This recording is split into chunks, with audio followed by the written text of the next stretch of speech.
Tudo bom, pessoal? A gente está aqui no nosso podcast Seroscast, da Seros Academy, hoje com Guilherme Gomes, Alexandre Aldrade e Oswaldo Landi. Tudo bom, gente? Boa tarde, obrigada por vocês virem.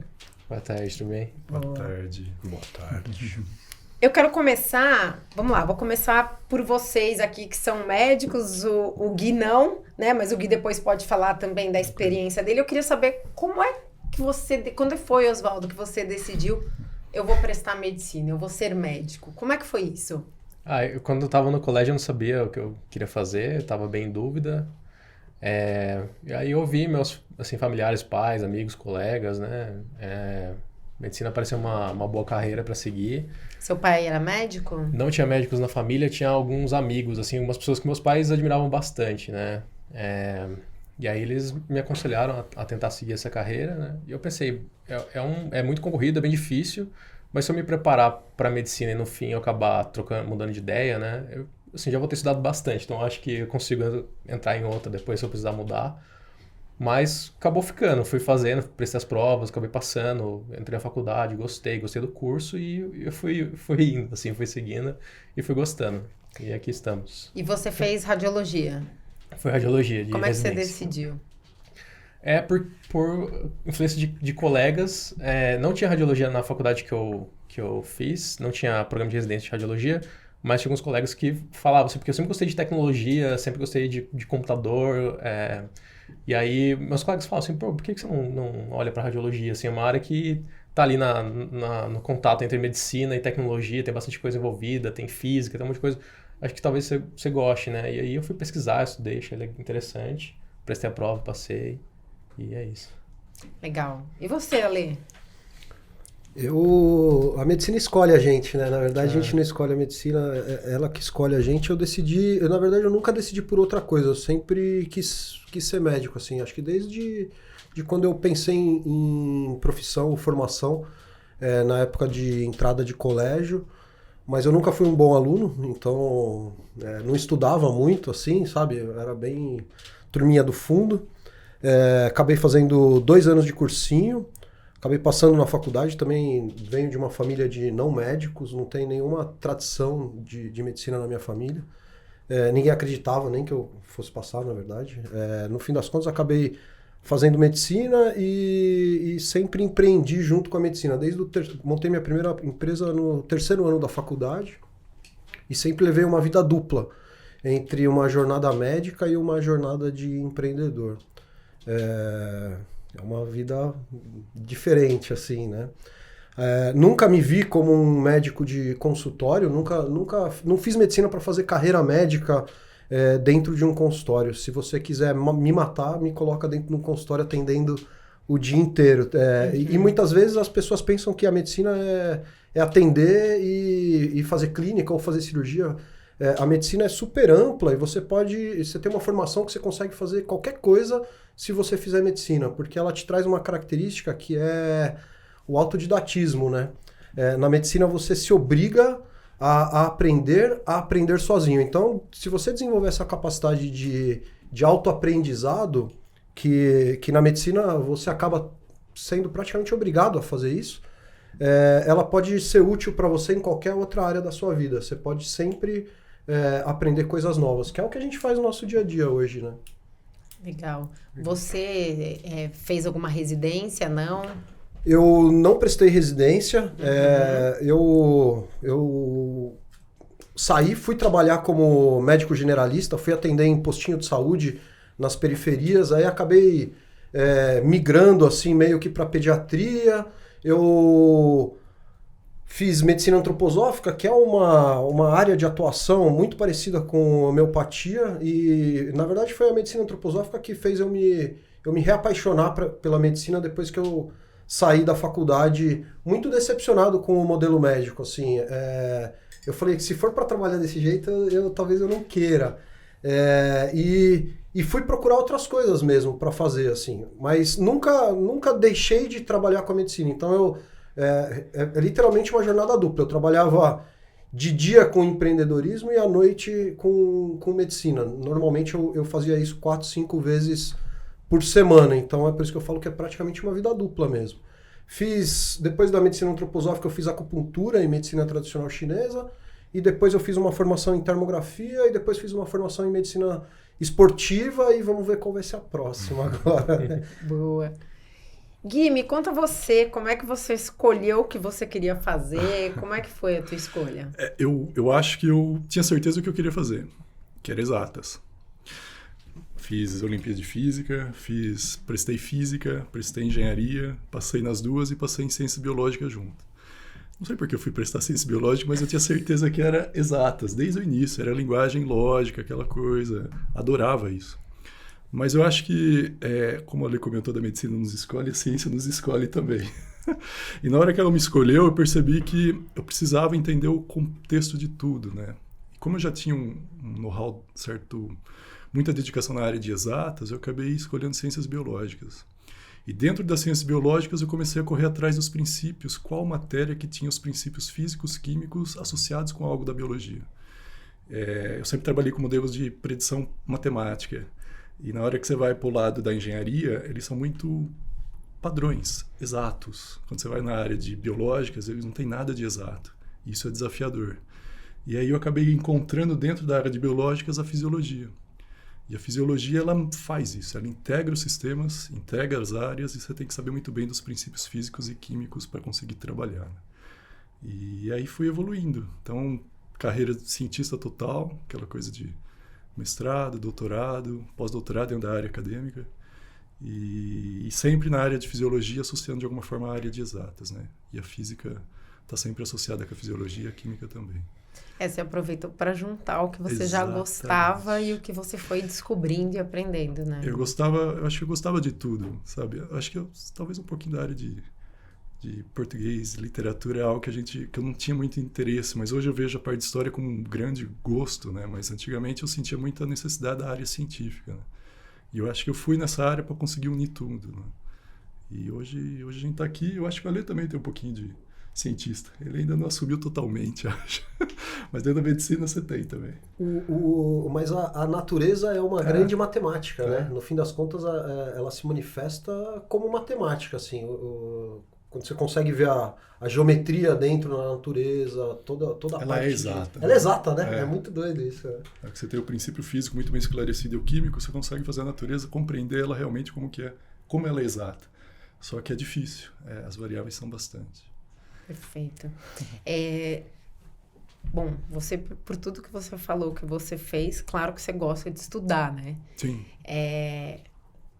Tem alguma coisa que você olha e fala assim, eu queria ainda conhecer isso, estudar isso, nossa, isso aqui tá lá no meu caderninho anotado para aprender. É interessante porque a minha formação, eu sempre trabalhei com animais menos derivados, vamos pensar, animais mais primitivos, vamos dizer assim. Que se a gente entende eles, a gente consegue dar um passo para entender os mais complexos. O lado interessante da área de biológicas é que, cara, não tem fim. E a fisiologia comparada, que é a minha base, principalmente no mestrado e doutorado, ela faz a comparação entre os organismos. Então, você termina de entender você já vai querer entender o outro, e cada vez vai se tornando mais complexo. Acho que a área de saúde entrou na minha vida quando eu comecei a ver que a parte menos derivada, mais primitiva desses organismos, que eram insetos que eu trabalhava bastante, eu comecei a ver que eles já estavam chegando, não num limite, porque é impossível chegar nesse limite, mas eu percebi que a complexidade do corpo humano começou a se tornar mais interessante. Só para ter uma noção, no doutorado, eu fazia neurobiofísica, no pós-doutorado também, a gente colocava um eletrodo na cabecinha da mosca, para ver um circuito neural dela na parte de visão, e transformar isso num código neural, num algoritmo. Era Agora, quando você vem para um sistema nervoso humano de um primata com 80 bilhões de neurônios, mais 10 mil conexões cada neurônio, você tem uma quantidade de complexidade enorme ali. E aí se tornou desafiador. Então, acho que essa busca pelo desafio faz com que eu consiga pulando de grupos, sabe? Sim. Não é... Porque na hora que eu entrei na saúde, a gente começou a trabalhar mais na área de saúde com a parte humana, surgiu um universo enorme que antes eu não estava observando. E é desafiador a cada dia, né? Cada projeto desse que a gente tenta rolar, fazer algo novo, é algo diferente que a gente vai aprendendo, né? Legal. Osvaldo, como médico, e hoje você exerce também menos só a medicina mesmo como radiologista, né? O que você faz hoje no teu dia a dia? Como é que é? E o que que você aprende? Esse autoaprendizado que o Ale falou, como é que você trabalha isso? De não parar de aprender, de buscar outras coisas? Eu acho que a gente pode dizer que exercer medicina consultando o paciente, vendo o paciente não exerço mais. Na radiologia, nossa atividade é mais de laudar exames, né? Mas mesmo laudando, já faz aí 1 ano que eu não tô laudando mais exames, porque não consigo mais encaixar no meu tempo. Eu tô trabalhando em 2 empresas hoje e eu não consigo ter mais ainda um terceiro trabalho, vamos dizer assim, um terceiro emprego. Mas eu gostaria, se eu conseguisse encaixar, de voltar a laudar exames. E assim, eu uso a medicina de outra forma, eu vejo. Claro. Eu coloco um pouco do que eu conheço de medicina dentro de um produto que vai poder ser usado para atender várias pessoas. Meio que ele consegue escalar, né? E atingir mais pessoas. Um conhecimento pequeno, às vezes, uma ajuda que você faz incremental, uma pequena ajuda para várias pessoas. Eu vejo assim. E com relação ao aprendizado, eu tô sempre estudando, assim, eu sempre gostei, eu faço um monte de curso online, às vezes eu tenho 3, 4 cursos que eu tô fazendo ao mesmo tempo, não consigo acabar nenhum, mas eu tô estudando 3, 4, um dia eu vejo um, outro dia eu vejo outro. Mas assim, eu gosto de seguir o meu instinto, assim, porque eu tô com vontade naquele momento de estudar e de ler, assim, eu não me forço não, eu preciso terminar esse curso até o final. Não, eu vou atrás do que eu tenho uma curiosidade de aprender, assim, uma vontade mesmo de querer conhecer. Então, hoje eu tenho estudado muito ciência da computação, porque basicamente nessa área que eu trabalho junto com medicina, né? E eu, assim, trabalho com muitos profissionais de ciência da computação, então eu preciso conhecer o lado deles para eu conseguir trabalhar junto com eles, né? E é o que tem despertado minha curiosidade hoje, mas assim, eu gosto de aproveitar que existem muitos cursos online sobre tudo hoje em dia. Eu trabalho no computador, sempre tem uma aba ali de uma aula, de um vídeo, alguma coisa que eu tô lendo, estudando ao mesmo tempo. Legal. Você também, né, Ale? Eu também. O Oswaldo virou chefe, né? Por isso que ele não atende mais. Na medicina, um pouco essa brincadeira, mas é um pouco esse caminho, né? Você vai virando chefe, você vai saindo da linha de frente. Eu, no meu dia a dia, hoje eu sou um médico laudador de uma área que não existe. Eu estava lendo um livro esses dias, estou lendo ainda, que chama Desobedeça, do Maurício Benvenuti, né, fundador da XP e da Startse. E ele fala, não tem mais esse negócio de você ter uma carreira padrão, você estuda, se forma e vai se aposentar nela. Hoje você, de certa forma, inventa a sua carreira. E na medicina isso eu tô passando por isso, de certa forma. A gente inventa a profissão que a gente atua, no fim das contas, porque a gente faz pesquisa e faz assistência praticamente ao mesmo tempo, assim. Então eu me sinto como um inventor de uma especialidade que eu atuo. No fim das contas é isso. Acabei virando um médico laudador sem ser radiologista, de um exame que não está dentro do sistema de saúde formalmente, e a gente vinha conversando como é que implementa uma tecnologia nova dentro da medicina, né? A gente vem discutindo isso profundamente e não tem uma resposta totalmente definida, assim. A gente não sabe a resposta, na verdade, né? Sim. O que é a termografia? Quando é que ela surgiu? O que ela é? Fala aí, Gui. Vai você, Gui. Eu gosto de ver ela como uma parte sensorial assim diferente. É como se a gente conseguisse enxergar algo que a gente não tem. Vou puxar para um lado biológico, depois você puxa para um lado mais da saúde, Ale. Mas a evolução cortou vários sentidos nossos, porque a gente não consegue processá-los de forma rápida e seletiva para conseguir sobreviver no meio. Então, o que a gente enxerga é um pequeno espectro, o que a gente ouve é um pequeno espectro da onda mecânica, o que a gente cheira, sente os odores também, tato também, calor também. Isso foi seletivo porque o cérebro não consegue captar todas as informações do meio externo. E esse meio externo que a gente tem aqui, essa energia que tem aqui, ela é muito maior do que o que a gente capta, só que é filtrado isso. Ou seja, durante a evolução a gente não precisou enxergar o infravermelho, que é um espectro da luz que permite a gente visualizar o calor. Quando a gente fala em termografia, que seria uma foto, de certa forma, da imagem do infravermelho, a gente está enxergando o calor. Então a gente perdeu isso. O que a tecnologia fez? Ela se baseou... Alguns animais enxergam essa parte do infravermelho, como cobras, alguns besouros, alguns outros insetos. Consequentemente, a gente fez uma tecnologia que consegue pegar esse calor e transformar numa imagem visível para a gente, mas é pintado com cores que a gente enxerga. Então, o que ela permite? Ela permite a gente ver espectros da luz que a gente é cego para ela e transforma ela numa forma de visão. É como se a gente tivesse a capacidade de escutar, por exemplo, o sonar de um golfinho, o sonar de um morcego durante o voo dele à noite. A gente perdeu essa audição por causa da frequência acima de 20.000 Hz. Agora, quando a gente vê a visão, é a mesma coisa. A gente pega uma porção da que a gente é incapaz de ver e consegue transformar isso numa visão dentro do espectro visível para o humano. Isso é usado na astronomia, é usado em outras áreas para conseguir observar um planeta que está distante, se ele está produzindo calor, se ele não está produzindo calor, qual tipo de molécula ele tem lá em cima, etc. Ou seja, o embasamento da termografia vem da física, que hoje tem entrado muito na área de saúde devido à capacidade do desenvolvimento dos equipamentos de hoje. Não sei se eu fui claro. Super. Nossa, foi super claro e sucinto. E aí, a gente começa a usar, desde quando essa tecnologia para a saúde, Ale? A termografia médica, né, a termografia dentro da medicina, ela começou na década de 50, depois da Segunda Guerra Mundial. A termografia, ela vem, como o Gui falou, da física, da engenharia. Ela foi desenvolvida no Departamento de Defesa americano para a guerra. Uhum. E depois da Segunda Guerra eles liberaram um equipamento para um cirurgião canadense que começou a estudar câncer de mama em mais ou menos 1950. Foram os primeiros estudos com termografia. Depois isso veio evoluindo, década de 70, alguns grupos no Reino Unido principalmente passaram a estudar termografia na reumatologia para desenvolver... na época do desenvolvimento de remédios anti-inflamatório não hormonal para artrite reumatoide, em 1970, eles definindo as doses dos anti-inflamatórios comparando a temperatura das articulações. Foi assim que eles definiram, e hoje a gente não usa nem mais anti-inflamatório para esse tipo de patologia, né? Você vê como a medicina muda radicalmente em algumas dezenas de anos.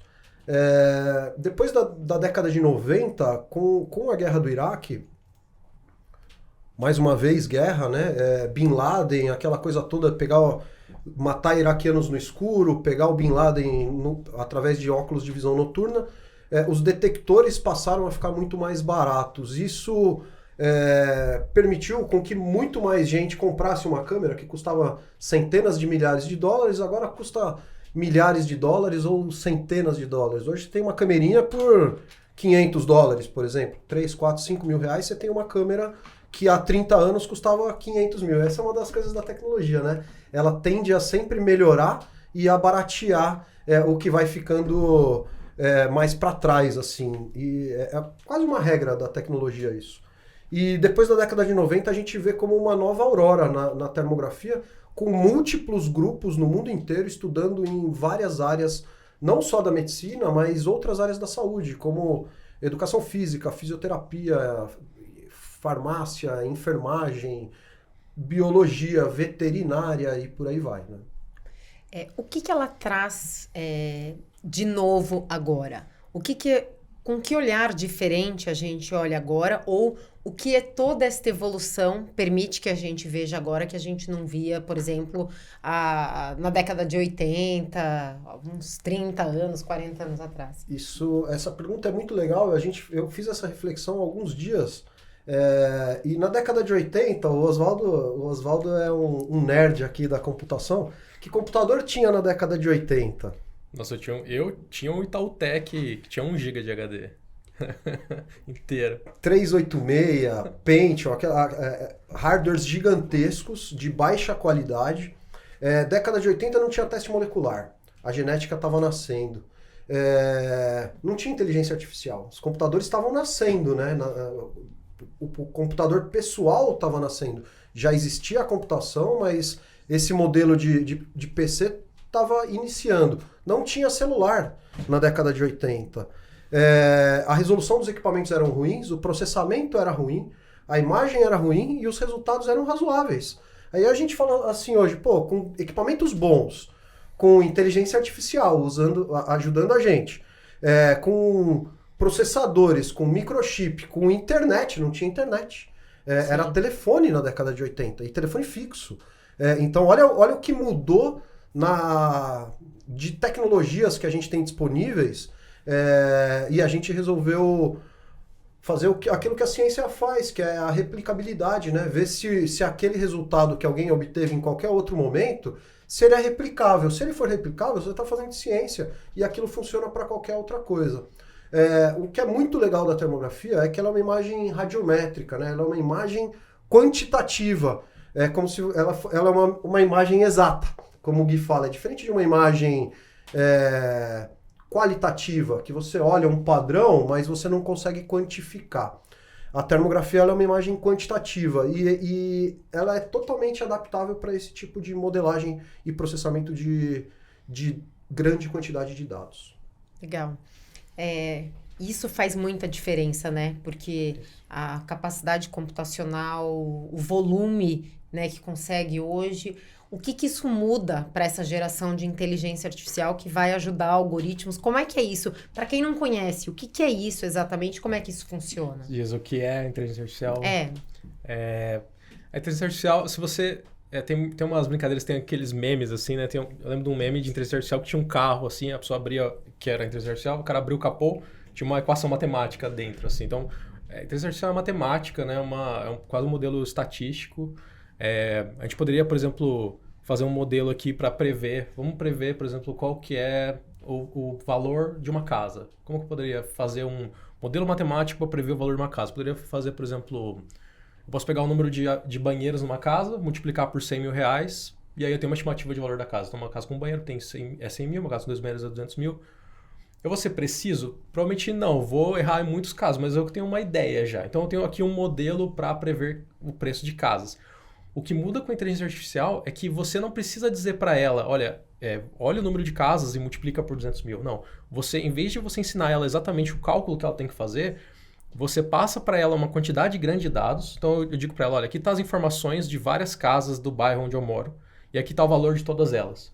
Você, inteligência artificial, você, algoritmo, vai olhar para todas as informações e você vai chegar na conclusão de qual é a maneira de adivinhar, de prever o valor da casa. Então, eu forneço vários dados para a inteligência artificial aprender sozinha. Ela encontra o padrão ali dentro. Ela que vai descobrir, olha, nossa, realmente quando tem mais banheiros, influencia muito o preço da casa. Quando tem quarto também influencia, mas não influencia tanto. Talvez eu despreze essa informação. Então, um modelo de inteligência artificial, ele vai olhar para esse conjunto de dados grande e é ali que vai chegar na conclusão da melhor maneira de prever ali o preço da casa, tá? No nosso exemplo. E por isso, quanto maior o volume de dado, de informação, no seu exemplo, maior o volume de casas, ou ali, maior o volume de imagens, né, térmicas, vai permitir uma assertividade maior.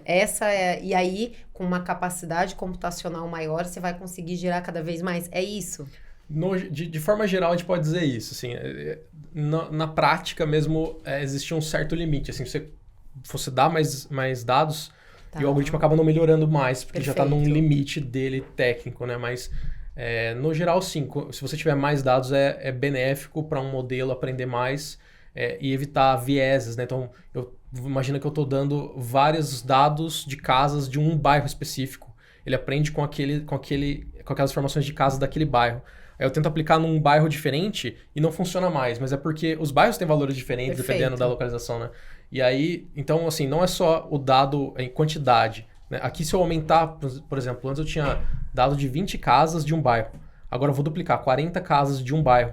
Ele vai continuar cometendo o mesmo erro. Então, não é só a quantidade, tem a questão de variedade também, né? Então, nesse trabalho com inteligência artificial, a gente tenta prever mais ou menos como que ela vai trabalhar no dia a dia, que tipo de dado que ela vai encontrar. E aí eu tento trazer esse dado o mais próximo possível, esse dado para treino, o mais próximo possível daquele dado que ela vai encontrar no dia a dia dela, do modelo. Você acha a inteligência artificial hoje ainda um pouco burra? O que eu falo assim, ela é super específica, né? E resolve pequenas partes de problemas. Ela não, a gente tem uma impressão de que a inteligência artificial vem e resolve tudo. Fala, não, tá ali e resolve tudo. Não, a gente tem tido alguma experiência com isso, e assim, o que tem que ter de inteligência real para inteligência artificial funcionar um pouquinho é gigantesco, assim, né? O Gui tem uma definição muito legal de inteligência. Fala aí. Não, o Oswaldo estava comentando, eu acho que eu vejo muito como um tutor. Quando a gente vê, o que a gente está fazendo é tentar criar uma forma de algoritmos do que ocorre normalmente no meio biológico, na neurociência. Populações neurais respondem a estímulos externos. A rede neural dentro de uma inteligência é a mesma coisa. Você dá estímulo externo e dá uma recompensa para ela no final. Eu acho muito interessante isso. E da mesma forma, um passarinho ele aprende o canto por um tutor. Ele aprende o canto acompanhando alguém mais velho. E eles têm uma tendência de fazer esse treinamento de manhã e à tarde, que é aquela cantoria que a gente escuta todo dia. Então a gente está treinando ele ali. Ele faz a rede ficar eficiente, no final durante o dia ele está cantando bem. Porque se ele erra uma nota, erra alguma coisa, ele pode perder uma parceira, pode perder alguma coisa. Esse tutor é o humano. Então a gente joga um peso na inteligência artificial que, se não tiver um tutor bom do lado para informar para ela essas imagens, nesse padrão e com rótulos interessantes, porque as variáveis podem ser diversas. Se a gente esquecer, às vezes, uma variável de colocar um rótulo nessa imagem, às vezes a inteligência ela pode ter um erro na hora que surgir alguém daqui a algum tempo. Então esse tutor ele tem que estar próximo, né? Ele tem que estar olhando ali, observando. E a gente estava até comentando antes, Oswaldo, antes de entrar aqui, quando entrou as redes neurais, a inteligência artificial, para fazer processos dentro da engenharia, era um processo de separar frascos, contagem de frascos dentro das indústrias. Vermelho, branco, quantos passaram, etc. Quando a gente entra no meio biológico, esses frascos vermelhos e brancos eles vão alterando ao longo do tempo. E essa alteração é o quê? É o vírus tendo variantes, é a biologia, a fisiologia da pessoa sendo alterada de 5, 10, 20 anos com nutrições diferentes, com alimentos diferentes. Então, a rede construída, o algoritmo construído naquele momento, tem que ter esse tutor ali do lado para tomar o cuidado. Então, a gente jamais vai retirar isso. Porque a rede que roda hoje, daqui 5 anos, 10 anos, pode não funcionar mais da mesma forma, né? Ou seja, ela é uma criação humana de um sistema bem simples no momento, e a gente está engatinhando ainda muito, né? A gente está começando, devido aos processadores ter evoluído bastante o hardware, engatinhando dentro da machine learning, do deep learning, e a gente vai aprender muito com isso ao longo dos anos. Eu concordo com vocês. O termo que eles usam técnico para isso é que é uma inteligência artificial estreita, né? Que o narrow AI que eles usam. Então ela vem para resolver um problema, responder uma pergunta, executar uma tarefa, né? É isso. Então, se você tem uma inteligência artificial que faz várias coisas, na verdade, provavelmente não é um modelo, são vários modelos que foram treinados, né? E essa questão do tutor, que você falou, é importantíssimo, né? No trabalho, no dia a dia, para tentar desenvolver ou aplicar um modelo de inteligência artificial, a maior parte do trabalho vem muito antes de treinar o modelo, vem entender o problema, coletar os dados, limpar o dado, preparar, que seria esse tutor, né, que você disse. Porque depois que você já forneceu o dado para o algoritmo, ele aprende, o treinando mesmo é super rápido. Mas esse trabalho de preparar esse dado todo para fornecer para o algoritmo, isso é a maior parte do trabalho, né? É custoso, trabalhoso, né? Leva bastante tempo. No final é a tradução por linguagem, né? A gente entregou, forneceu. Se você ensinar errado, ela vai aprender errado. Isso, então, esse dado tem que estar muito bem organizado por esse tutor, por esse supervisionado, né? Pelos modelos supervisionados ou não. Exatamente. Isso aí. E essa questão do modelo, do dado mudar com o tempo, né? E o modelo parar de funcionar, isso é muito importante mesmo. Isso tem sido muito discutido na comunidade científica. É conhecido como um fenômeno que é chamado de drift, que é o dado de entrada. O algoritmo ele aprendeu com um dado, só que o dado de entrada no algoritmo, com o tempo ele vai mudando, né? Então, para o nosso caso na radiologia, só tem um modelo que é aplicado para um exame de imagem, mas naquela clínica o equipamento que adquire a imagem ele muda, ou o técnico, a equipe técnica muda e muda o protocolo do exame. Então, a maneira que a imagem chega para o algoritmo ela muda com o tempo, isso é chamado de drift. E sim, é por isso que existe também uma grande discussão com relação ao monitoramento. Então, esses algoritmos sendo monitorados constantemente, então uma análise, uma avaliação de performance do algoritmo ao longo do tempo para garantir que ele não vai deixar de funcionar, né? É a atualização do profissional, né? Mesma coisa. Se a gente pensa, o médico tem que ir atualizando, né? Qualquer profissional em qualquer área vai tendo que atualizar ao longo do tempo. A rede também, a gente não vai fugir disso, né? A inteligência artificial. E você vê que na biologia isso acontece nas vacinas, né? Todo ano você tem que atualizar para a cepa daquele... Que na verdade é um algoritmo também, né? A vacina é um algoritmo, praticamente um código específico, muitas de RNA, de DNA, mas é um código. Eu falo muito isso, né? A gente é um hardware com um software instalado. E esses vírus, eles são vírus que vêm para atualizar o nosso sistema. Então dá pra gente fazer um paralelo entre a vida humana e a tecnologia nesse sentido, entre hardware, software, códigos, atualização. E a gente está atualizando agora, né? A gente fez um algoritmo viral, assim, para síndrome viral, e estamos atualizando esse ano para para variante atual, né? Mesmo pensamento da vacina. E tem muita diferença quando está falando de imagem térmica, por exemplo, mudou a cepa, vocês identificam diferença mesmo? Sim, é possível. Nesse caso do painel viral envolvendo Covid, a gente pegou principalmente o início da pandemia, lá de junho até mais ou menos um ano, junho de 2020 a junho de 2021. Ao longo dela, a gente já percebia isso porque os sintomas mudavam. Então, se a gente levantar, era tosse, falta de ar, depois foi para diarreia, depois foi para dor de cabeça. Isso a gente via nas respostas dos pacientes, mas na imagem também, porque no final o que a gente está vendo é o sintoma associado com o sinal vital da pessoa. Então isso altera, só que é muito sensível, Simone. Então, como o Oswaldo comentou, às vezes a entrada de N tem que ser maior, ou a gente tem que estar sempre o tutor ali, a pessoa, o especialista da área, olhando aquilo para saber para que lado puxar a rede, porque você consegue forçar ela a acertar mais algumas coisas, pondo alguns ponderamentos nessa rede, né? Então você vai errar, mas você vai tomar uma punição maior se você errar aqui. Então não erra mais nessa imagem. E a gente consegue ir trabalhando, mas altera sim. Legal. O que a gente vê de transformador para a saúde, ou o que ela pode gerar no dia a dia para o médico e para o paciente? O que ela vem trazendo? Você, por exemplo, a Lê falou assim, eu laudo imagens térmicas, né? O que ela traz para esse médico que resolveu fazer uma imagem dessa, né?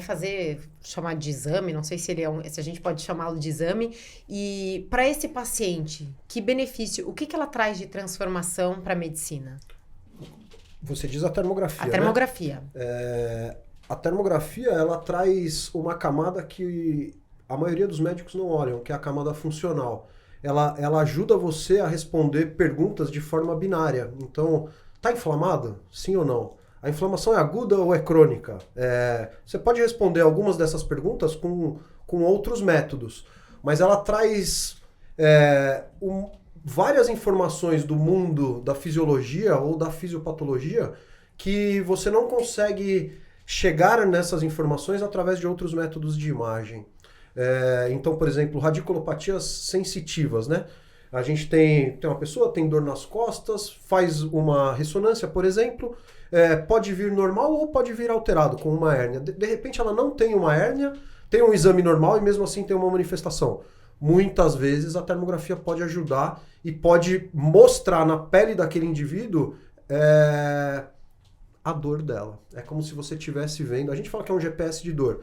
É como se você estivesse vendo a dor do indivíduo. E você, vendo a dor, você consegue entender a origem daquela dor. Então, uma das maiores colaborações que a termografia acho que tem para a medicina é no estudo da dor. Uma das grandes, é um dos carros-chefes aí hoje em dia. A gente tem muita gente sofrendo de dor e a gente consegue ajudar a identificar causas de dor, tratar dor melhor, acompanhar tratamentos. A gente vem fazendo isso muito hoje em dia. Por exemplo, medicina esportiva. A gente hoje consegue fazer prevenção de lesão em atletas.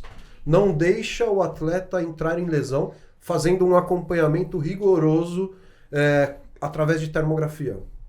Por exemplo, a gente vem para somar junto com a radiologia. A radiologia é anatômica e pouco funcional, né? O radiologista é um anatomista, né? E o termologista ou o termografista, ele é um fisiologista. Quando você junta a anatomia com a fisiologia, a medicina fica mais clara, os diagnósticos ficam mais precisos, a informação fica mais na mão do indivíduo mesmo. Esses médicos que têm utilizado, eles acabam vendo mais eficácia mesmo, eles são mais assertivos, eles conseguem, de fato, olhar e falar assim, olha, eu tenho alguns pulos do gato quando eu junto essas duas coisas? Sim.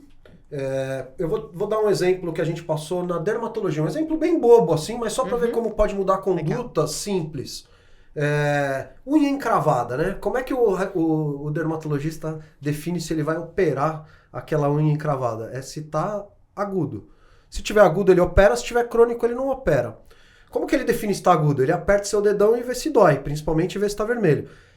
Mesmo na crônica, ele vai estar vermelho e ele vai doer. Ele dói na aguda e dói na crônica. Então depende do apertão que vai sair uma cirurgia ou não. Quando a gente começou a fazer termografia na dermato, é muito clássico. A aguda é vermelha e a crônica é azul. Vou falar assim em cores, mas uma é quente e outra é fria. É ridículo. Mas a minha filha de 7 anos fala, papai, por que essa aqui tá vermelha e por que aquela ali tá azul? Então, ela lauda. Ela poderia laudar. Se você ensinar um pouquinho mais, ela consegue laudar e falar, isso aqui tá diferente desse, jogo dos 7 erros. E a dermatologista, ela passou a indicar cirurgias através simplesmente da termografia, e não do método subjetivo de palpação e dor, mas com um método objetivo que ela conseguia registrar e depois mostrar, essa unha está encravada. Realmente, eu estou te dando um exemplo aqui. Muito legal.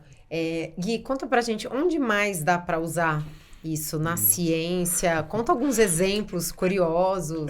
O Ale estava comentando, né, envolvendo toda essa parte. O que ocorre na termografia é que a gente está ainda aprendendo muito a utilizar, né? Como se a gente tem um sentido novo no humano. Nesse momento que a gente tem esse sentido novo, a gente está aprendendo onde pode ser implementado. E o interessante que ele comentou da fisiologia, eu gosto muito desse detalhe, é uma imagem térmica, mas eu acho que se a gente focar na imagem da fisiologia, ela começa a ser mais interessante para os profissionais em geral, porque ela não é só temperatura. Ela envolve a temperatura, é algo indireto ali que a gente está capturando. A gente vê a parte vascular, a parte metabólica, a parte de perda de água evaporativa, a gente vê a parte inflamatória associada com aquilo, neural que pode estar diretamente relacionada com aquilo, ou seja, são várias informações que são acopladas de uma forma 3D, como se a gente pegasse, eu falo muito, pegar um livro de fisiologia geral, tipo Guyton, apertar ele e fazer uma página só de todo ele. Isso é a imagem térmica, isso é a imagem da termografia, é uma imagem bidimensional da fisiologia daquele organismo naquele momento que você capturou. E aí, na hora que você tem essa ideia na mente, gente, você pode utilizar ela na área de saúde sem fim. Perfeito. Sabendo como é que é o animal, sabendo o que você quer tirar dele, você pode aplicar no que você quiser. Tanto que a gente trabalhou com diversos grupos, desde, cobra, a gente trabalhou com a Fosseta L'Oréal, por exemplo, com a equipe do Denis e do Abi na Unesp, para avaliar a Fosseta L'Oréal dela, que é a percepção do infravermelho da cobra de uma cascavel. Então a gente pegava essa informação por termografia, associado também na parte de neurobiologia. Morcegos, pássaros, tudo que você aplicar e saber como tirar, você tira uma informação que nunca a gente teria como tirar com um termômetro de um único ponto, né? No fundo, a gente usa ela muito para avaliar a temperatura real. E o ideal dela não é a temperatura real, o único ponto, a febre da pessoa, mas o perfil térmico da face da pessoa, do corpo da pessoa, que é a fisiologia desse organismo.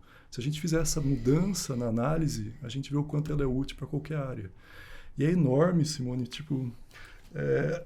a gente discorreu desde os menos derivados, aqueles insetinhos, formiga, tem alguns trabalhos, mosca, termorregulação de mosca, a gente sabe que o animal ectotérmico de sangue frio, teoricamente, não sofre com calor, eles sofrem, eles têm que suar, não conseguem fazer sudorese, eles fazem uma gota na boca para perder temperatura e esfriar o corpo, sabe? Sem uma imagem térmica a gente não conseguiria ter visto isso, né? E quando a gente entra no humano envolvendo a parte de saúde, imagina a quantidade de doenças que tem, né? É enorme. Vai funcionar em todas? Talvez não. Mas em algumas, com certeza, vai ser útil misturando com outros exames de imagens. Perfeito. Tem algumas que vocês vêm usando, Ale? Ou estudando para entender as possibilidades? Olha, a gente está estudando em todas as áreas que for possível. Sempre que vem alguém e fala, vamos ver se... Porque essa pergunta que você fez, eu responderia assim...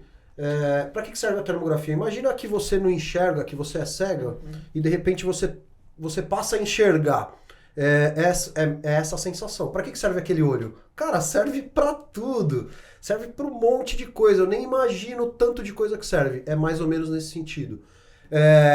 Especificamente, a gente vem estudando dor, a gente vem estudando oftalmologia, olho seco, inflamações corneanas, cirurgias refrativas, a gente vem estudando já há alguns anos. Síndromes gripais, infecções e inflamações. Tudo que o calor está realmente envolvido na fisiologia ou na fisiopatologia. Inflamações diversas, agudas e crônicas, neuropatias, obstruções vasculares, tumores e neoplasias superficiais, como câncer de mama, tireoide, melanoma, doenças reumatológicas como artrite, esclerodermia, lúpus, doença gastrointestinal. A gente vem ajudando a desenvolver tecnologia. Então, por exemplo, hoje a gente consegue calcular a taxa metabólica do indivíduo por uma imagem térmica, calorimetria direta, transmissão de especialidades, na verdade, né? Sim. Então a gente consegue calcular, para mim é um absurdo, né? Mas você calcular a taxa metabólica do indivíduo, saber quanto ele está gastando em watts ou em calorias em tempo real. Não pelo método padrão de respiração, né? Por um respirômetro, mas pelo método direto de produção de calor.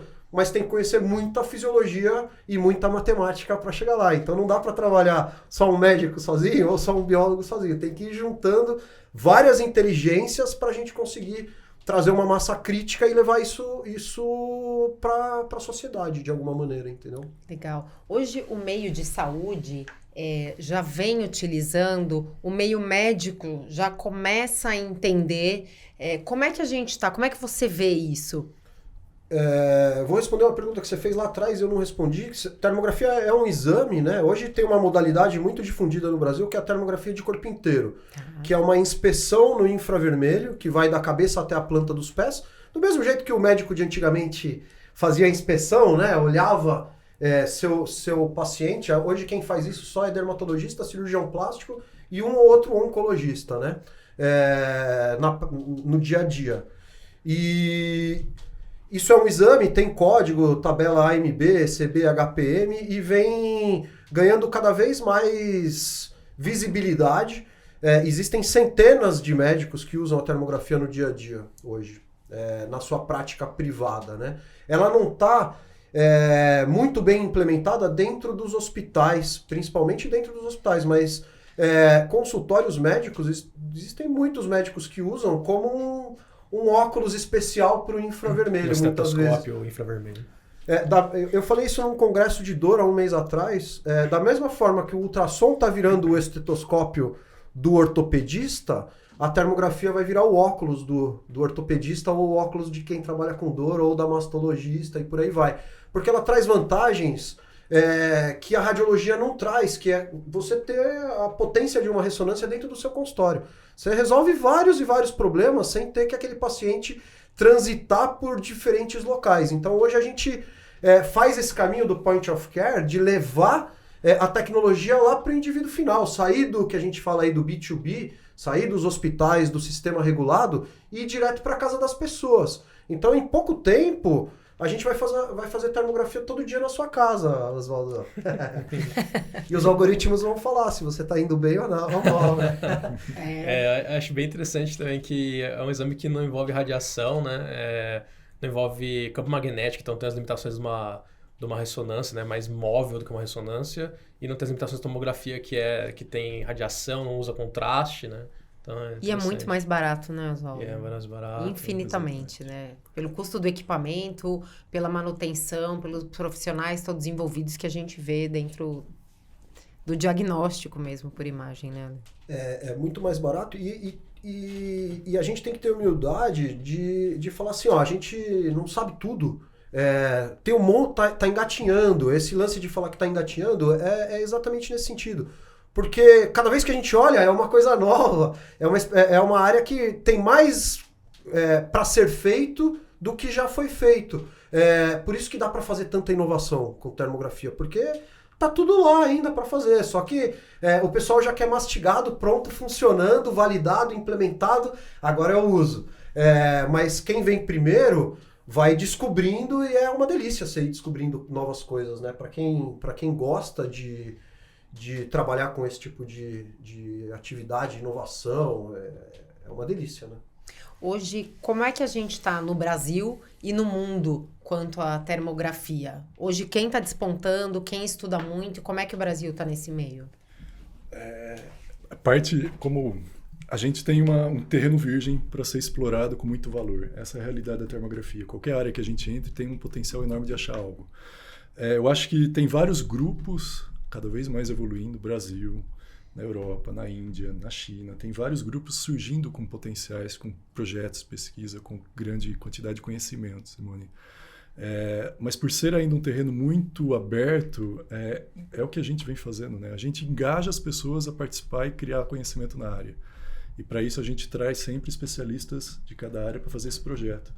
Porque ele é um método como o ultrassom quando surgiu lá atrás, e a gente precisa de gente tirando a informação e o conhecimento disso. Então, é enorme, a capacidade é enorme. Agora, quem está mais despontando, eu acho que é difícil falar. Cada área tem... Legal. Na Itália tem um grupo fortíssimo também. Eu ia falar do professor Arcangelo Merla. Merla. Um grupo de psicofisiologia, é um psicofisiologista, ele trabalha com sensing machines. Quando você vai ver isso que a gente faz, na verdade é uma máquina de sensoriamento de fisiologia em tempo real. Se a gente fosse discutir, por exemplo, bioética, cara, eu tô vendo sua fisiologia. Eu sei se você dormiu bem ou não, sei se você tem enxaqueca, eu sei se você tá estressado. Você tá mentindo. Eu posso saber se você tá mentindo. É nesse sentido que o Arcangelo Merla trabalha. Com detecção de emoções de forma passiva. E teve uma empresa agora, acho que na Hungria, que foi processada por estar usando machine learning num conjunto de lojas de varejo, identificando por expressão facial, não por termografia, mas por expressão facial, o estado emocional daquele indivíduo e mandando um funcionário ir lá abordar de uma forma ou de outra, por LGPD. Então, assim, é esse tipo de discussão que a gente vai ter que ter daqui para frente. Até que ponto a gente vai deixar a inteligência atuar por nós? Foi uma das primeiras vezes que eu tive experiência com inteligência artificial e assim, para mim foi muito estranho, porque eu laudo o dia inteiro. E a gente fez um desafio, eles fizeram um desafio da machine learning lá e da deep learning contra mim. E eu perdi, cara. Ela foi melhor que eu. Ela teve uma sensibilidade, eu tive uma sensibilidade de 55, 60, ela acertou 75, 80, com 6 meses de aprendizado, cara. Eu tô há 5 anos nessa. Aí eu falei... Respondendo em milissegundos. Né? E respondendo super rápido, cara. E não precisando dormir, entendeu? Então, assim, eu acho que a gente não tem que ter medo da tecnologia, mas a gente tem que ajudar ela a liberar nosso tempo pra gente poder fazer coisas mais humanas. É assim que eu vejo. Usar o potencial total do profissional para melhorar ela. Acho que é esse que é o futuro da inteligência artificial. A gente reduzir o gasto de energia, às vezes, desnecessário dos profissionais e pegar essa energia que os profissionais têm de conhecimento e melhorar cada vez mais ela. Eu estava vendo esses dias um vídeo explicando a diferença de inovação e invenção, né? Invenção seria, por exemplo, a inteligência artificial em si, a termografia em si, são tecnologias que sozinhas são invenções, mas para se tornar inovação, você tem que aplicar essa tecnologia para resolver um problema, né? Então, tem toda a questão de você empacotar, preparar isso para que seja aplicado num problema da vida real, resolva um problema para alguém. Então, tem várias questões para serem resolvidas, né? Para IA é assim, acho que para termografia e outras invenções também. E o quanto isso é difícil, né? Porque você sai do ambiente controlado e quer colocar isso na sociedade, né? O ambiente controlado, quando você faz os testes, funciona perfeitamente. Aí você joga isso ali na rua, né? Para coletar o dado de uma pessoa que veio andando, veio não sei o quê. As variáveis que entram ali são enormes. E isso é difícil mesmo. Isso que o Oswaldo falou é muito legal, cara. Quando você vê, por exemplo, o exemplo do Waze, do Uber ou do iFood, né? Você já tinha o telefone, você já tinha aplicativo, você já tinha os entregadores, você já tinha o táxi, você já tinha mas aquilo foi montado de uma forma nova, isso é inovação, né? As tecnologias estavam todas presentes, mas foi montada de uma forma nova. A gente acaba fazendo muito isso com... a gente não é inventor, a gente acaba sendo inventor, mas a gente é inovador porque a gente monta equipamentos baseados em tecnologias existentes. A gente faz muito disso e troca os softwares para dar outras aplicabilidades específicas para as tecnologias. Eu lembro que quando eu estava na residência, eu fiz assim, por curiosidade mesmo, eu decidi fazer um aplicativo para celular que lesse raio-x de tórax, né? Se pudesse apontar o celular para o raio-x de tórax, tirar uma foto e ele me dá um resultado com AI, né? Aí eu fiz, até paguei, tipo, dinheiro do meu de plantão, assim, paguei para um cara me ajudar a fazer, um cientista de dados me ajudar, tudo. A gente colocou pra rodar e tal, falei, nossa, tá legal, vou mostrar pra todo mundo, que legal, não sei o que, super orgulhoso. Aí dei pro meu amigo assim, falei, cara, olha só que legal isso aqui, ele vê raio-x dele. Ele falou, deixa eu ver. Apontou pra parede, tirou foto, pneumonia, 100%. Aí, pô, estragou tudo. Como é que eu vou usar isso no dia a dia? Você pode apontar pra qualquer coisa enfim, tem que pensar todas essas questões, né? Tá funcionando bem? Tá, beleza, mas como é que a pessoa vai usar isso, né? No meu laboratório ali, eu ficava apontando só para raio-x e funcionava. Se eu tô na mão de uma pessoa que nunca usou, ela vai apontar qualquer coisa, né? Vai tirar foto. Como é que vai ser isso? Então, realmente, no dia a dia é outra história, né? Muito diferente do laboratório. Por isso que empreender não é fácil, né? Não é você ter só uma ideia, não é só... tem as tecnologias, é você juntar aquilo e pode ser existente já e você pensar de forma diferente. Aí me conta um pouquinho como é que vocês pensaram na Predicta, como é que juntou Alexandre e Guilherme, como é que vocês pensaram na Predicta, que é empreender, né? É tentar pegar todo esse conhecimento que vocês têm, juntar e saber, assim, tem uma longa caminhada, como vocês falaram. Eu vou empreender. Eu acho interessante, porque você não tem como... Você não aprende isso, né? Na hora que você cai na inovação, cada dia você vai diferente. São coisas diferentes que você tem que saber lidar e organizar. Eu encontrei o Ale, foi ao acaso. A gente estava num projeto no ICB da USP com câncer de pineal em crianças, que era um projeto do Bruno Halper.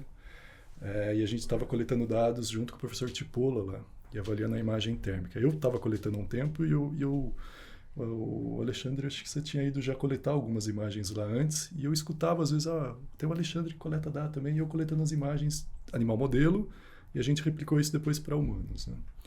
E aí um dia o Ale foi lá, e a gente se encontrou, e foi quase um casamento, né, Ale? Amor à primeira vista. Amor à primeira vista. Acho que a gente amarrou de uma forma que eu via ele. Você pega a ciência, querendo ou não, a gente fala, é uma bolha onde a gente tem um conhecimento absurdo lá dentro de inovação, que é difícil fazer essa conexão com o ambiente externo e fazer isso acontecer. Sim. E o Ale é um lado oposto, onde ele pega e quer rodar já no prático. E aí a gente pegou e falou, vamos fazer esse projeto, tocar esse projeto junto e vamos ver o que vai surgindo daí. Isso foi em 2014, acho, quando eu estava dentro da USP coletando com o Tipola, eu encontrei o Ale. E de lá para cá, a gente foi percebendo, com a experiência acumulada envolvendo termografia, eu desde 2003, eu acho que desde 2011, né, 12, a gente percebeu que o potencial é enorme de termografia.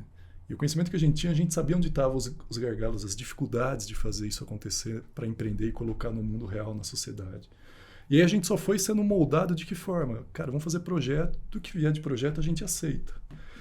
Dá até medo, porque a gente pega pasta de dados coletadas, tem dados que até hoje não analisamos e não tem como analisá-los porque foi coletado de uma forma mais experiência nossa do que com protocolos bem estabelecidos, né?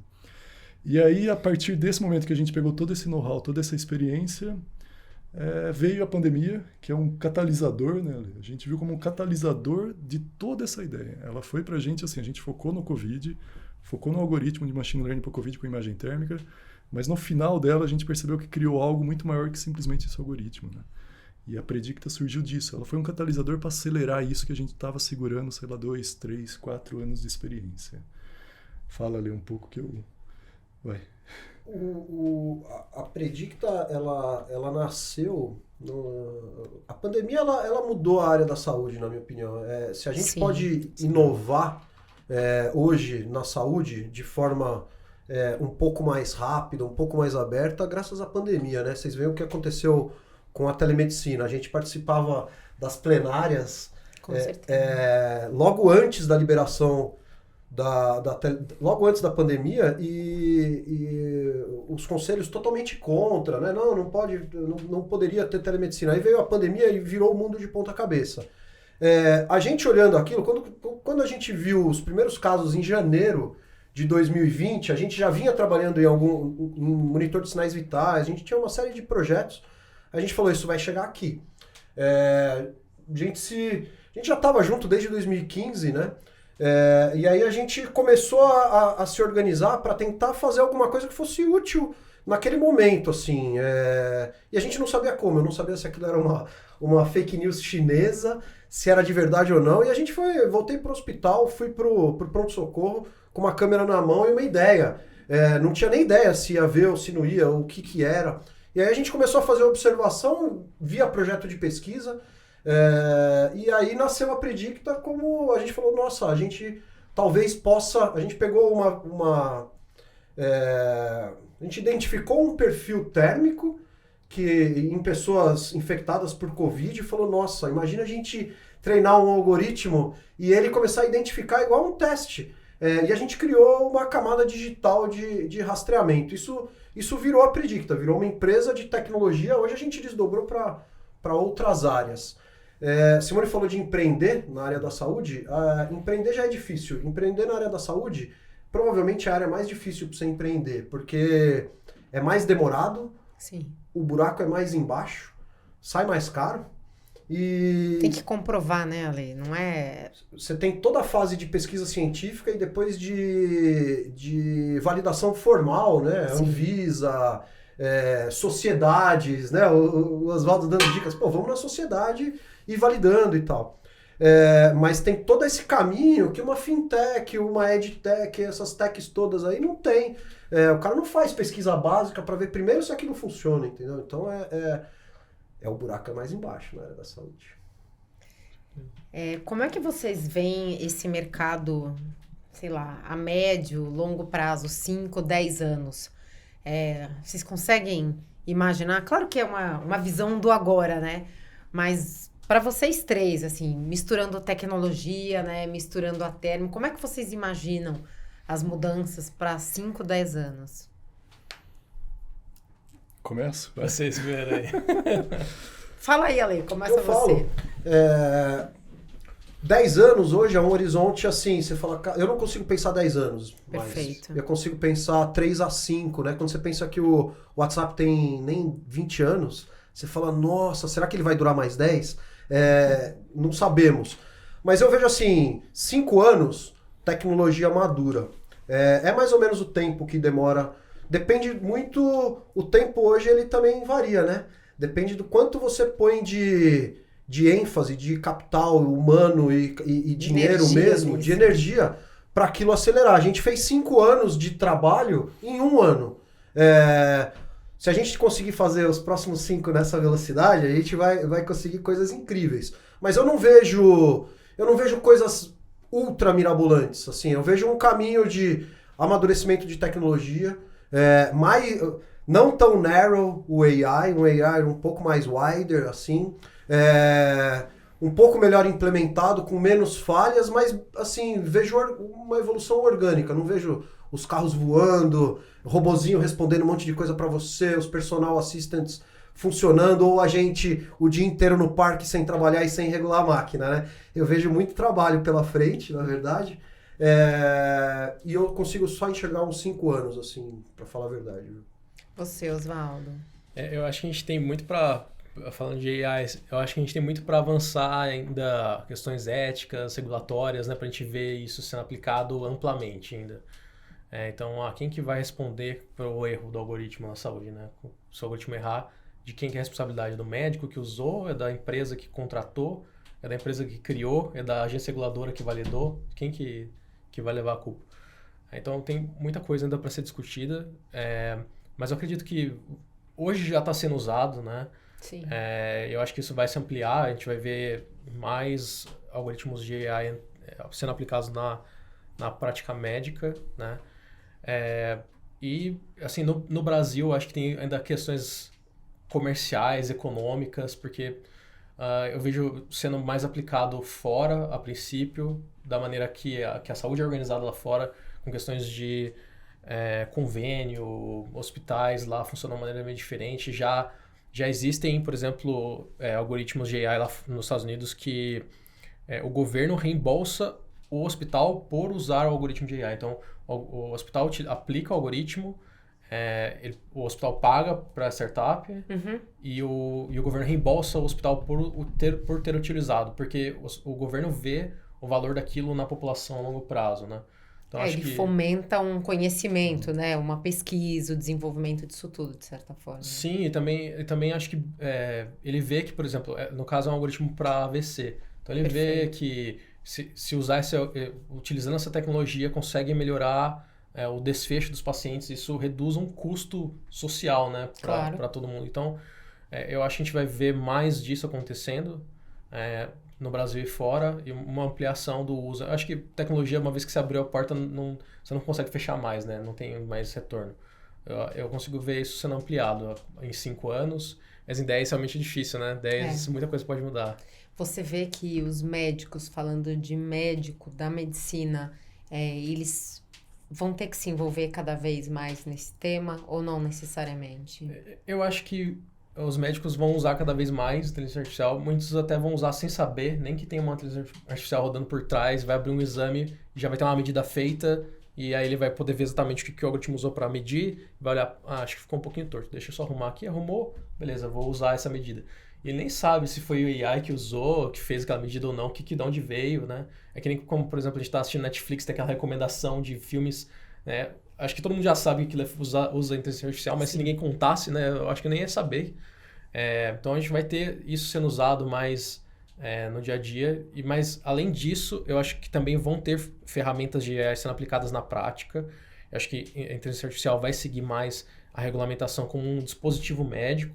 E os médicos vão ter que ter um conhecimento para saber utilizar, né? Quando que eu posso confiar, quando que eu não posso confiar no resultado do algoritmo, para quais casos eu aplico, quais casos eu não aplico, quando que eu desconfio do resultado do algoritmo, né? Acho que a gente vai ter mais disso aí na frente. Você quer ver um exemplo que é do passado, na verdade, mas que está implementado, que a gente nem pensa e que já acontece isso há pelo menos 70 anos, o hemograma. Em 1950, o hemograma era lido, você tirava o sangue, fazia uma lâmina e o patologista ia ler na lâmina, contar lá, glóbulo branco, glóbulo vermelho e tal. Hoje, se eu falar para você que alguém vai ler aquilo fisicamente, o cara vai falar, você é maluco. São só as máquinas que fazem e a gente não questiona. Alguém questiona o resultado do hemograma? Ele tá lá, ele é variável. Pelo contrário, parece até mais seguro, ele né? Erra. Então, assim, o pessoal tem medo das tecnologias novas, mas, na verdade, a gente usa essas tecnologias e nem se dá conta, muitas vezes, né? E tem umas questões, por exemplo, vamos dizer que você vai fazer um exame pré-operatório, tá? Para decidir se você vai operar ou não.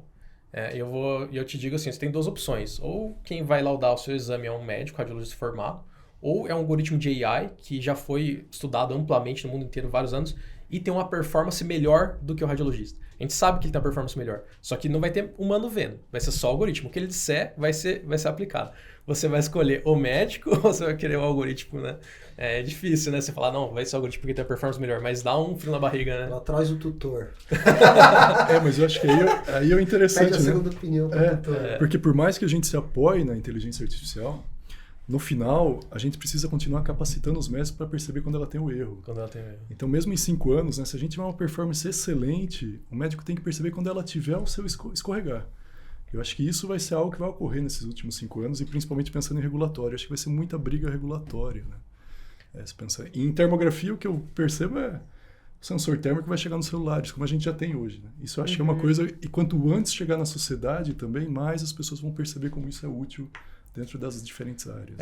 Todo exame médico ele tem uma taxa de sensibilidade e especificidade. Exatamente. Né? Então, AI vai ter também, termografia vai ter também. Então, a questão é entender, assim, quando errar, o que eu faço, né? Como que esse aplicativo, com esse dispositivo médico, com essa sensibilidade e essa especificidade, como que ele se encaixa no fluxograma de atendimento de um paciente na jornada dele, né? Essas questões que precisam ser discutidas ainda. E a capacitação desses médicos tem que continuar sendo forte, pra porque utilizar. Não adianta a gente achar que ela vai substituir eles. Né? Exatamente. Ele vai ter que estar lá para dar o suporte. É um apoio diagnóstico, no final acaba sendo sempre um apoio diagnóstico para os profissionais. Né? Sim, perfeito. Você tem algum caso curioso, Ale, de uso da termo que aconteceu? Ou em consultório, ou alguma coisa que você viu e falou, olha isso aqui, ou de algum paciente. Curioso ou engraçado. Eu acho assim, um dos casos que mais me marcou foi o caso de um rastreamento de câncer de mama em uma aluna, né? Eu dou alguns cursos de termografia e a gente faz termografia de todos os alunos, porque o médico normalmente não cuida muito bem da sua saúde, né? A saúde do médico normalmente não nós não somos a melhor profissão para cuidar da própria saúde. O médico morre 10 anos mais cedo que a média da população em geral, e se for mulher, morre 15 anos mais cedo. Essa que é a realidade. Então a gente faz termografia de todos os alunos para eles olharem onde eles estão errando, onde estão as inflamações, as sobrecargas e por aí vai. E a gente acabou identificando uma aluna e falou, sua mama tá esquisita, você não quer? Faz um ultrassom. Não, isso aqui é uma mama acessória. Não, pô, foi...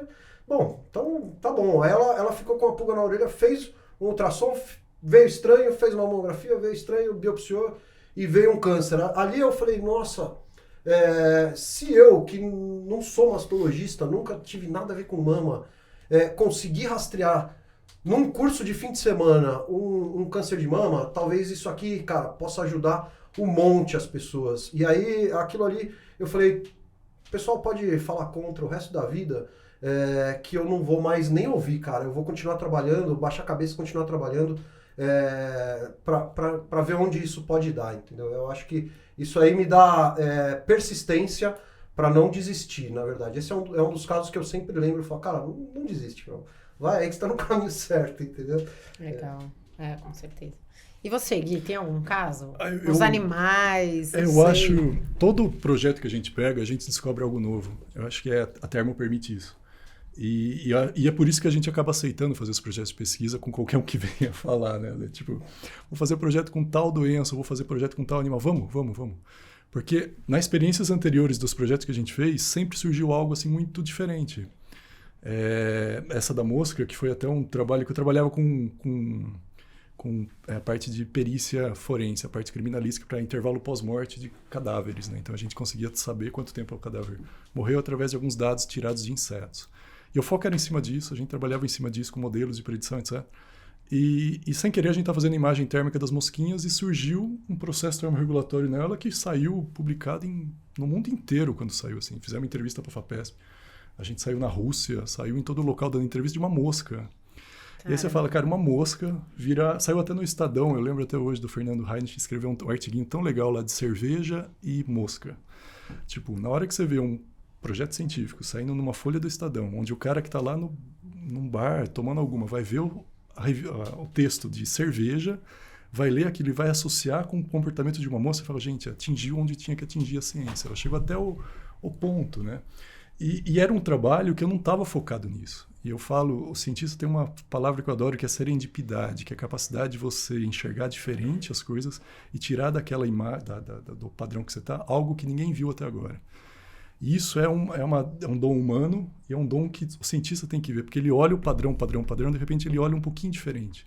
Na hora que ele olha aquele diferente, surge uma inovação, algo extremamente interessante para seguir, né?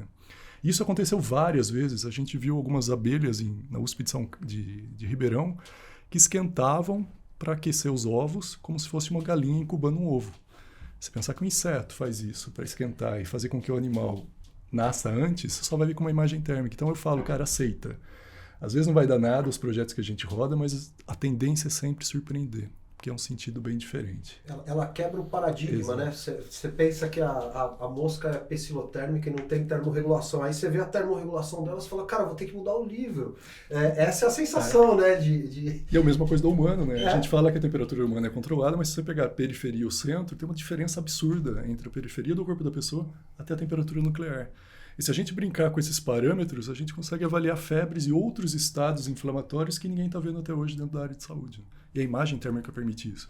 Porque são 70 mil, 100 mil pontos coletados numa imagem, você teria que ter 100 mil termômetros colocados no corpo da pessoa para ver as diferenciais entre elas, né? Então isso é bem interessante na imagem térmica.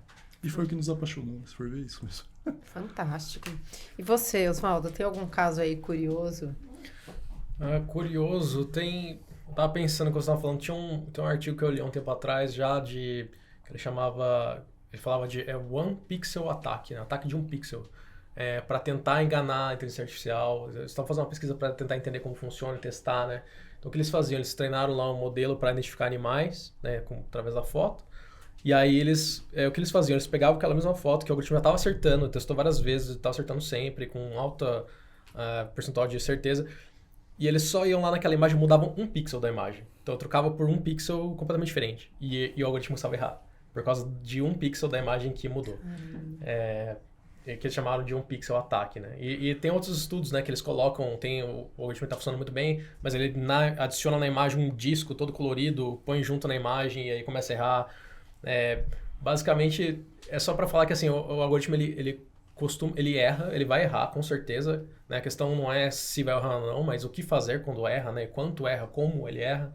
Isso precisa ser estudado. Então, quando a gente está treinando um modelo, está tentando aplicar, a gente precisa fazer um processo de validação, né, em que a gente revisa os casos que o algoritmo processou e tenta olhar os que ele errou, principalmente, tenta entender o porquê que ele está errando, como ele erra, quando ele erra, né, e tentar achar essa informação. Acho que Legal. é isso. Boa.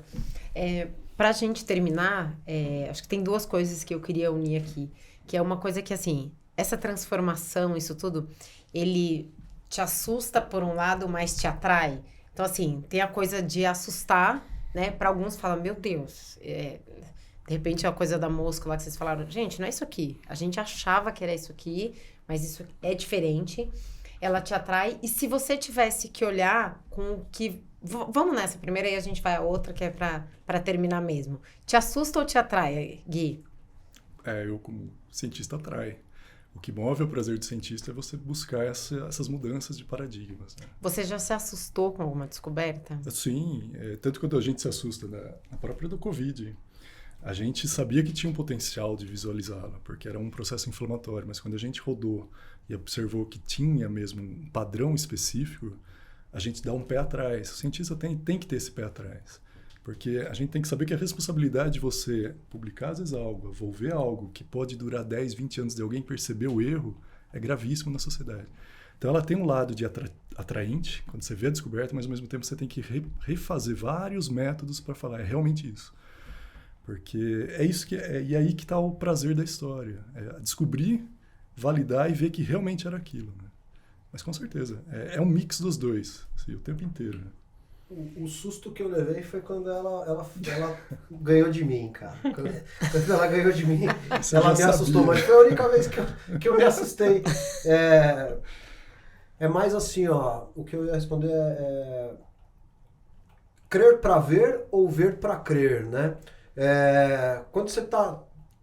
Esse lance do atrai é assim, você tem que crer pra ver, você não vê de cara, você tem que acreditar que aquele padrão é possível, porque senão você não dá o primeiro passo.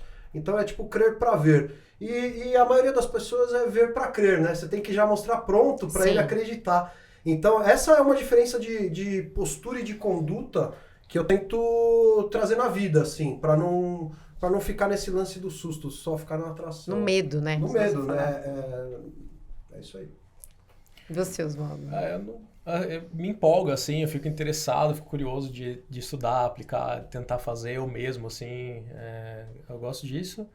Assustar, acho que não, a não ser quando a gente cria algo, e por mais que a gente criou, testou, validou várias vezes, né, você vai pôr em produção, você sabe, agora vai pra vida real, né, você vai soltar seu filho no mundo, aí dá um frio na barriga, assim, o medo, né, e agora, o que vai acontecer? Fica toda a atenção em cima, né. Isso, na saúde, acho que ainda é mais forte, né, então nessa hora tem aquele frio na barriga, apesar de a gente saber que a gente seguiu tudo o protocolo, né, e que tá seguro.